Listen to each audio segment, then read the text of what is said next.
Bonjour, mon nom est Virginie Tétrault et bienvenue à cette nouvelle émission d'Info Warwick.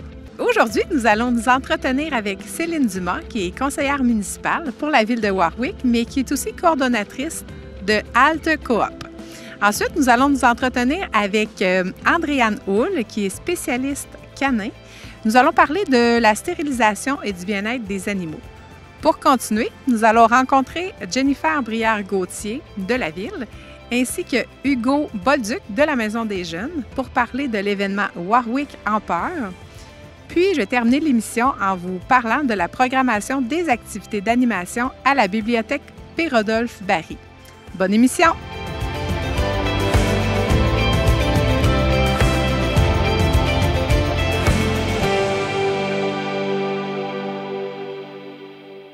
Alors, bonjour Céline, merci tellement de nous recevoir chez toi en campagne.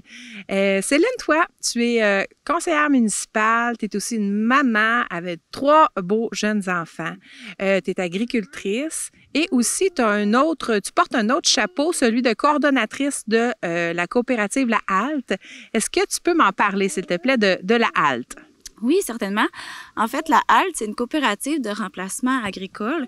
Donc, c'est des producteurs qui se sont mis ensemble pour créer la coopérative puis avoir accès à un service de remplacement de main-d'œuvre directement sur la ferme, que ce soit pour un congé planifié ou un congé non planifié, donc une urgence, un accident de travail. Ils peuvent nous appeler. Puis en fait, là, on dépêche nos employés, nos agents de remplacement sur la ferme pour pouvoir s'occuper des animaux pendant l'absence du producteur. Est-ce que c'est difficile de trouver justement ces gens-là, ces agents de remplacement-là, parce qu'on le sait que pénurie de main-d'œuvre partout. Comment vous faites pour les recruter, ces agents de remplacement-là? Oui, c'est difficile, là, comme tu l'as dit, dans la pénurie de main-d'œuvre, surtout en milieu agricole. Fait que comment qu'on arrive à les recruter, c'est en ayant des bonnes conditions de travail, puis en ayant un salaire compétitif. Puis surtout aussi, c'est la valorisation qui fait la différence, en fait, là, parce que les agents, quand ils se déplacent sur les fermes, les producteurs sont contents de les voir arriver parce que soit ils partent en vacances, ou soit ils les dépannent parce qu'ils sont vraiment mal pris. Fait que c'est vraiment intéressant pour les agents de remplacement. Puis c'est vraiment pas un travail routinier, c'est vraiment ils sont pas vraiment longtemps sur des fermes. Ils font maximum 1 à 2 semaines. Donc, c'est toujours un changement. Ils aiment ça aussi parce que, justement, c'est des nouveaux défis. Puis, quand ils arrivent sur la ferme, ils prennent en charge vraiment la ferme, là, la gestion de la ferme. Donc, c'est vraiment très, très valorisant pour eux. Puis, ils sont super contents de travailler pour nous. Mais ce qui est difficile, c'est d'aller les recruter. C'est pas n'importe qui là, qui peut prendre en charge une ferme. C'est quoi la formation qu'ils doivent avoir ou l'expérience qu'ils doivent avoir, ces gens-là? Mais on a 2 cas. Souvent, dans le fond, on a de l'expérience terrain, là, qu'il y en a qui n'ont pas nécessairement de formation, mais ça fait tellement longtemps qu'ils font ça qu'ils sont quand même là, bien outillés pour prendre en charge la gestion de la ferme. Puis sinon, c'est soit un DEP en production laitière ou une technique en gestion d'une entreprise agricole ou même un AEC là, en production laitière là, ou en production animale là, peut faire l'affaire parce que c'est vraiment sur le terrain qu'on voit s'ils sont à l'aise ou pas avec les animaux. Donc, on fait toujours une entrevue là, terrain. Là, on les amène faire un train avec nous là, pour voir s'ils sont vraiment nerveux avec les animaux ou quoi. Parce que c'est sûr que faut être à l'aise, là, puis faut avoir quand même être autonome puis être débrouillard pour pouvoir prendre en charge là, justement la gestion de la ferme. Mais on est toujours en support, là, donc si jamais il y a quoi que ce soit, un problème qui arrive, soit il appelle le producteur ou il m'appelle moi pour qu'on puisse trouver des solutions puis on puisse arranger le problème là, qui est survenu sur la ferme là, pour le bien du producteur et de l'employé. Est-ce que tu peux me parler un petit peu de l'historique de l'organisme? Ça fait combien d'années que ça a été mis sur pied? Puis ça a été quoi les étapes finalement où l'équipe derrière tout ça qui a mis en place la coop? Oui, dans le fond, cette année, justement, en septembre, ça fait 10 ans que la coopérative a été créée. Puis ça a été créé suite à un projet là, du CISA, là, le Centre d'innovation en sciences agricoles. Est-ce que ça a pris du temps avant que les agriculteurs fassent confiance à ce service-là ou d'emblée, il y a eu une bonne réponse, les gens ont fait confiance rapidement à l'organisme? Les gens ont quand même fait confiance rapidement, mais c'est sûr qu'il faut avoir un certain lâcher-prise. Donc, s'assurer, il faut être capable de laisser quelqu'un rentrer sur sa ferme, puis de laisser la personne faire le travail, peut-être pas nécessairement comme nous, on le fait personnellement, mais au moins, si le travail en général est fait, mais il faut quand même avoir une certaine confiance envers la coopérative. Donc, il faut croire au modèle coopératif aussi. Des fois, on a des priorités de remplacement. Donc, les priorités, c'est tout ce qui est... les premières priorités, c'est tout ce qui est remplacement qui touche les hôpitaux. Donc, un accouchement, une opération, un accident de travail. Donc, ça se peut des fois qu'on doive appeler parce que, justement, on a une urgence pour annuler un remplacement, par exemple, votre soirée au restaurant. Ça se peut qu'on doive l'annuler parce que, justement, il y a une urgence, quelqu'un qui s'est blessé sur la ferme. Fait qu'il faut croire au modèle coopératif. Puis, c'est ce qui fait que le succès là, de la coopération, là, ouais. Wow! Admettons que moi, je suis une nouvelle agricultrice, puis que je veux devenir membre de la halte. Comment je m'y prends? En fait, vous pouvez nous contacter soit par Internet ou par téléphone. Je peux vous donner le numéro de téléphone, le 819-291-0882. Puis dans le fond, vous me parlez directement. Puis là, on vous explique le fonctionnement. Donc, pour être membre de la coopérative, étant donné que c'est une coopérative, il y a une part sociale à débourser de 50 $.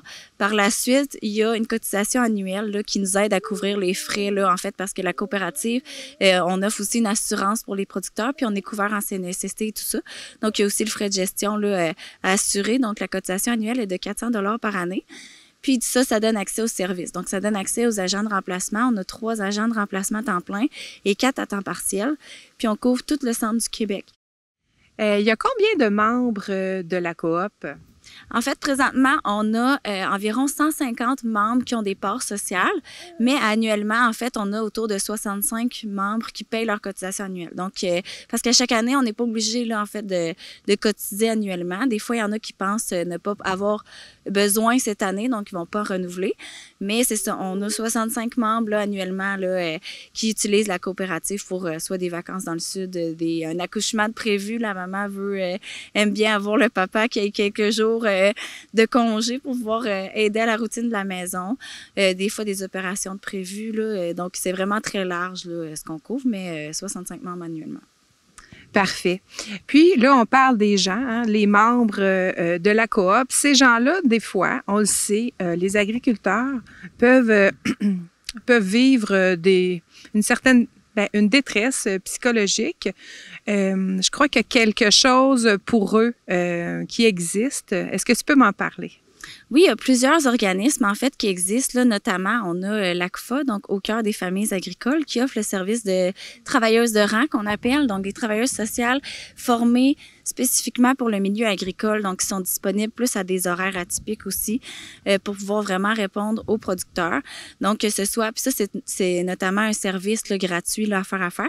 Fait qu'on fait aussi de la sensibilisation, des fois, là, comme on en parle aujourd'hui. Donc, des fois, des intervenants qui vont sur des fermes ou même un voisin qui parle à un producteur puis qui trouve qu'il crime cette phrase-là ou il a pas l'air de bien aller, ben on peut appeler au cœur des familles agricoles puis faire, c'est pas une dénonciation, mais faire un petit appel là, anonyme de dire, ben je pense qu'il y aurait peut-être besoin de parler à quelqu'un, c'est juste s'assurer qu'il va bien. Donc, la travailleuse sociale va venir soit sur la ferme ou appeler la personne, puis c'est de façon anonyme. Donc, si des fois le producteur veut parler, ben il peut parler. S'il veut pas, c'est vraiment sur la base volontaire, mais c'est un service gratuit pour les producteurs, pour les aider justement à passer au travers. Des fois, simplement parler à quelqu'un, c'est un milieu qui est quand même fermé. Donc, des fois, on ne veut pas nécessairement parler de nos problèmes à nos proches, qui comprennent des fois pas nécessairement la situation ou le stress qu'un producteur peut vivre. Donc, la travailleuse de rang là, est là pour aider puis supporter en fait le producteur dans différentes étapes. Puis, ils offrent quand même un beau service. Là.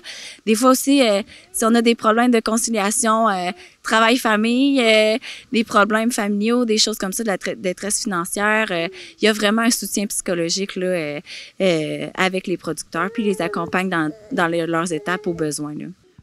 Je suis vraiment impressionnée par tout ce qui existe pour les agriculteurs et tant mieux parce qu'ils sont tellement précieux. Bien, je te remercie beaucoup, Céline, pour cette entrevue-là, puis je te souhaite une magnifique journée. Bien, merci beaucoup. Bonne journée à vous aussi. Bonjour, Andréane. Bonjour! Andréane, toi, là, t'es pompière à la ville de Warwick, mais aujourd'hui, c'est pas vraiment pour ça qu'on te rencontre. On te rencontre parce que tu es aussi une spécialiste canin. Puis j'aimerais ça que tu m'expliques un petit peu ton cheminement professionnel. Qu'est-ce qui fait qu'aujourd'hui, ben toi, tu es une spécialiste canin? Oui, donc c'est ça, moi je suis spécialiste canin, là, ça fait plus que 7 ans.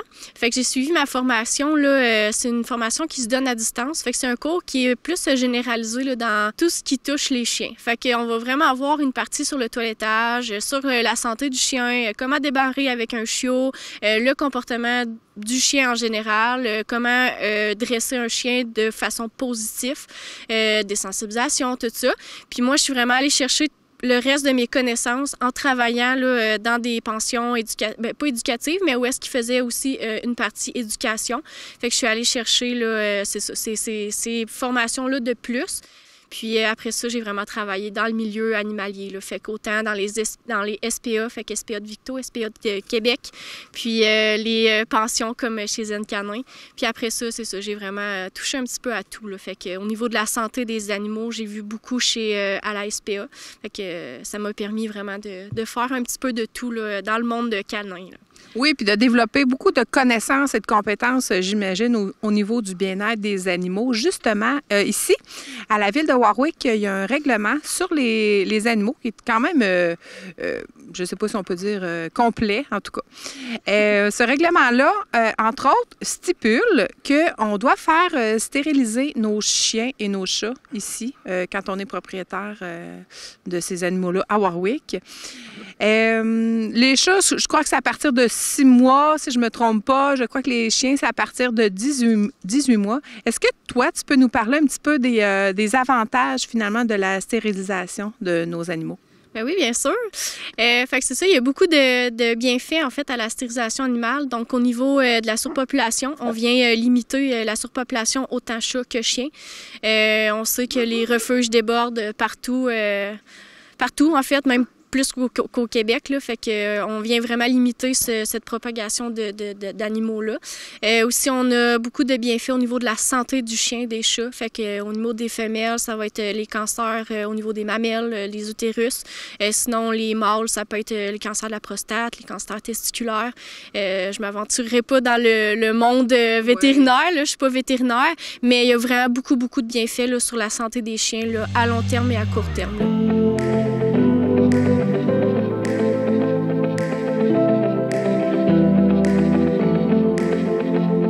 Est-ce que tu peux nous dire c'est quoi les conséquences d'une surpopulation de chiens et de chats, mais particulièrement de chats?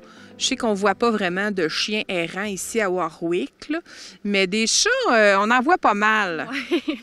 Oui, tout à fait. Donc, c'est ça, en faisant pas stériliser les chats, ça se reproduit là, comme des lapins. Fait que c'est vraiment partout. Puis ça devient problématique, tu sais, au niveau, justement, tu sais, les chats tombent malades, des chatons. Après ça, c'est ça, ils sont partout chez les gens. Ça dérange aussi.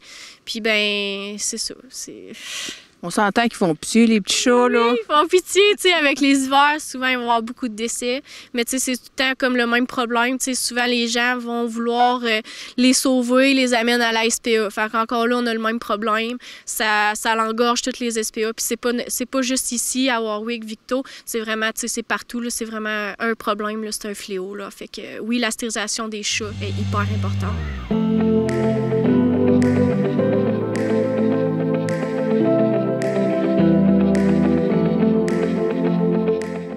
Andréane, dans quoi je m'embarque quand j'adopte un chien?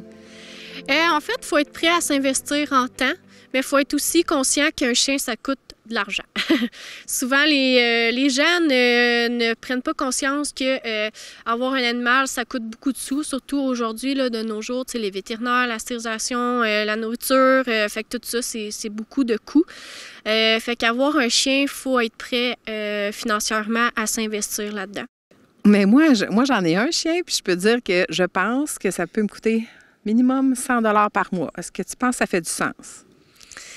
Oui, Moi, personnellement, ça me coûte plus cher que ça. Là. À 2 chiens, là, ça va vite, là, mais oui, ça fait du sens. Ça dépend toujours aussi là, de la santé du chien. Ça dépend aussi de la nourriture, s'il y a des besoins particuliers, tout ça. Fait que moi, juste en nourriture, ça me coûte 100 $ par mois. Est-ce que tu conseilles aux gens de suivre un cours de dressage avec leurs chiots ou leurs jeunes chiens? Oui, on le conseille, surtout pour les premiers adoptants, pour avoir des bonnes bases de tout ça. Mais c'est aussi important là, de bien choisir leur éducateur canin. Souvent, il y en a qui peuvent s'inventer éducateur puis tout ça. Fait que c'est important de choisir un éducateur qui va y aller avec du positif. Fait que renforcement positif, éducation positive. Puis je pense que les gens peuvent avoir beaucoup d'informations sur, en général, l'adoption d'un animal avec la SPA.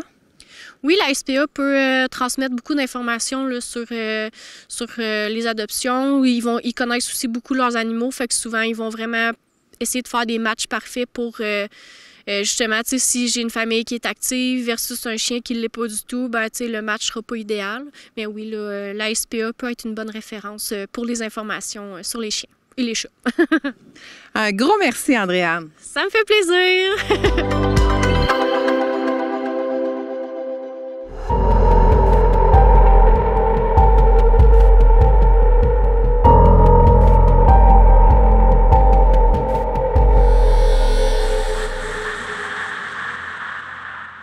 Allô, Jennifer et Hugo, merci d'être là.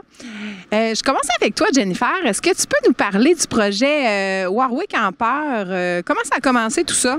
Oui, bien dans le fond, c'est une idée qui est sortie un peu fofolle avec ma collègue Catherine. J'étais comme, mais semble qu'il manque un peu d'ambiance encore à Warwick à l'Halloween. Puis avec les beaux décors qu'on a dans la ville de Warwick, pourquoi pas faire une maison hantée à Warwick? OK, je comprends, faire une maison hantée, mais là, vous vous êtes dit sûrement, OK, c'est bien beau faire une maison hantée, mais c'est quand même plus compliqué qu'il n'y paraît. Fait que je crois que vous vous êtes joints avec d'autres personnes pour monter tout ça. Exact, en partenariat avec la Maison des jeunes que Hugo représente et Monique Proust sans frontières. Dans le fond, on est allé chercher les jeunes adolescents pour faire une belle maison hantée avec des personnages foufous. OK. Fait que ça va être où, cette maison hantée-là? Dans le fond, notre maison hantée va être sur 2 jours à l'ancienne gare de Warwick, là, la Maison de la culture. OK. Parle-moi des étapes, finalement, pour monter ce projet-là, parce que c'est quand même dans toute la maison de la culture que ça va avoir lieu. Exactement. Dans le fond, on se réunit toute l'équipe ensemble là, tous les mardis, midi avec les jeunes sur leur heure de dîner. Donc, ils dînent avec nous, on parle du projet, puis moi et Hugo, on s'occupe là, des achats pour la maison hantée. Puis, dans le fond, on a commencé dès la semaine numéro 2 d'école. Donc, depuis début septembre, là, on est sur le projet là, avec les jeunes. Puis, il reste 2 semaines avant la grande ouverture. OK. Fait que là, à quoi on peut s'attendre si moi, je décide, je vais aller à la maison hantée. J'ai mes enfants. À quoi je peux m'attendre, là? Je pense que tu peux t'attendre à plusieurs choses, mais je vais laisser la parole à Hugo qui va bien nous expliquer la maison hantée. Ben ouais, donc il va y avoir 3 thèmes principaux. Il va y avoir les années 80, Freddy, Jason. Il va y avoir une ambiance hôpital chez le dentiste qui peut faire peur à plusieurs enfants. Et aussi une ambiance poupée, jouet. Donc, ils peuvent être bien corrompus par l'horreur. OK. Est-ce qu'il va y avoir quelque chose qui ressemble à Chucky? Ah, je vais pas spoiler, je vais pas révéler rien de trop important. Oui, parce que les années 80, ce sont quand même mes années à moi. Mais j'aimerais savoir... Là, c'est bien beau, maison hantée, mais on s'entend que ça fait peur. Est-ce que vous avez comme une option pour les plus jeunes enfants? Absolument, absolument. Donc, ça va être vraiment bienvenu à toute la famille, mais on va avoir un code vert, donc très léger, familial, et un code rouge pour ceux qui veulent une plus grosse frousse. OK, donc il va y avoir des personnages vivants, j'imagine. Absolument. Qui risquent de... Attendez-vous à des interactions. Ah, des interactions. Puis là, j'ai combien de jeunes en même temps qui vont être dans la maison hantée? Une dizaine environ, oui. OK, parfait. Puis, comment ça fonctionne? Est-ce qu'il y a un coût attaché à la visite? Ça va être un don volontaire à votre discrétion qui va pouvoir financer le voyage de Monique Proust sans frontières et les activités de la Maison des jeunes. Parfait. Est-ce que tu peux m'en parler un petit peu plus? Parce que là, on n'a pas de représentant de Monique Prou sans frontières. Mais pour quelqu'un qui ne connaît pas Monique Prou sans frontières, qu'est-ce que c'est exactement? Bien, c'est un organisme qui organise avec les jeunes à l'école Monique Prou un voyage humanitaire. Fait que là, les fonds vont servir aussi à la Maison des jeunes. Oui. OK, parfait. Puis, ça serait quoi les activités là, prochainement qui vont être organisées à la Maison des jeunes? Ah ben, on va aller voir les Tigres, notre équipe de hockey locale qu'on aime beaucoup. OK. On va organiser aussi une nuit blanche. Donc, une nuit blanche, on va essayer d'être resté éveillé en faisant plein d'activités jusqu'au lendemain. Mais bien sûr, la veille d'une fin de semaine. Puis aussi, on a notre party de Noël qu'on organise à chaque année. Puis aussi, on invite des métiers. Donc, des gens avec des métiers plus atypiques. Là, donc, on prévoit inviter un créateur de jeux vidéo, un marin. Donc, quelque chose qui sort un peu plus de l'ordinaire. Oui, j'avoue qu'un marin, celle-là, je ne l'avais pas vu venir. Moi aussi, je crois que je vais y aller d'ailleurs. Ça m'intéresse. Est-ce que vous avez d'autres choses, d'autres détails qui seraient importants de mentionner à la population concernant Warwick en peur? Quelque chose qu'on aurait oublié? Dans le fond, je vais répéter les heures d'ouverture là, pour la maison hantée. C'est le 30-31 octobre de 17h30 à 21h. Donc, on vous invite là, à venir faire la file. Là, puis c'est sûr que le but, c'est de récolter des dons là, pour la maison des jeunes et Monique Prou sans frontières, là, que ce soit 25 sous ou plus. On va être vraiment content de récolter des fonds pour eux. Puis je pense que au-delà de tout ça, c'est de vraiment s'amuser puis de profiter de l'Halloween pour passer un beau moment en famille. Puis je vais rajouter, nos jeunes se sont vraiment impliqués et donnés à fond dans ce projet-là. Fait que venez voir leur beau travail qu'ils ont fait. C'est vraiment excitant de voir que c'est des jeunes de secondaire 1 à secondaire 5 qui ont fait ce projet-là. Oui, super. Fait qu'on va aller les encourager. Donc, gros merci puis je vous souhaite un grand succès. Merci! C'est maintenant le temps de vous présenter les activités de novembre à la bibliothèque P-Rodolphe-Barry. J'ai une belle exposition d'Andréane No, artiste qui habite à Tinwick. Cette exposition-là est arrivée lors des Journées de la culture, puis on va la voir jusqu'à la fin du mois de décembre. Alors, c'est de l'acrylique et c'est de magnifiques couleurs. Alors, jusqu'en décembre, je vous invite à passer à la bibliothèque pour admirer les œuvres d'Andréane No, sans modération. Donc, de belles activités d'art également s'en viennent pour les adolescents en particulier. Vendredi, le 1er novembre, dès 16h, c'est une première partie. C'est avec une collaboration de la MRC d'Arthabasca qui veulent finalement là, promouvoir la culture avec les adolescents. Fait qu'on va faire une belle murale collective en peinture acrylique, je crois, avec les ados et Madame Patricia Lapointe. Samedi, le 2 novembre, je vous invite à une mini-prestation atelier de percussion et danse traditionnelle du Togo avec Balbi Gado, qui est togolais. C'est un atelier vraiment pour toute la famille dès 10h30. Lundi, le 4 novembre à 13h30 ou 18h, on a notre traditionnel lundi techno. Lundi techno, c'est quoi? C'est pour les gens qui ont récemment ou depuis quelques années un téléphone cellulaire ou une tablette qui a un peu de difficulté avec cette nouvelle technologie-là. Donc, en groupe, on pose les questions, puis on arrive à trouver les réponses, souvent là, en partageant nos connaissances. Ensuite, mercredi, le 6 novembre, à 18h, c'est le yoga parent-enfant. On va parler des émotions.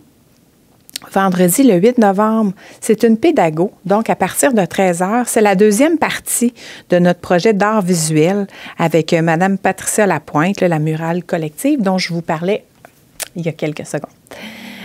Samedi, le 9 novembre, à 10h30, j'ai l'heure du conte et le bricolage. Vendredi, le 15 novembre, à 18h, ça va être une belle soirée relax, coloriage, mandala et peinture au diamant. Lundi, le 18 novembre, à 16h, aquarelle et dessin avec Madame Pat. Alors, on a une thématique spéciale de cartes de Noël. Mercredi, le 20 novembre, à 13h30, English Tea Time. Donc, on fait une conversation de groupe pour améliorer son anglais. Vendredi 22 novembre à 14 h, c'est une pédagogique. On sort les jeux de société casse-tête et on peut essayer le casque de réalité virtuelle qu'on a ici à la bibliothèque. Alors, c'est vraiment des activités libres pour les tout-petits jusqu'aux adolescents. Ensuite, du 18 au 24 novembre, c'est la grande semaine des tout-petits. Alors, pour cette occasion, j'ai invité une conférencière vraiment, je crois, qui est bien connue des parents au Québec, Nadia Gagné, qui est psychologue. Donc, le 22 novembre à 18h30, elle va venir donner une conférence, l'art d'être parent, mais spécifiquement pour les enfants. Donc, c'est pas pour les ados. Donc, je vous invite vraiment en grand nombre les parents à venir assister à cette conférence.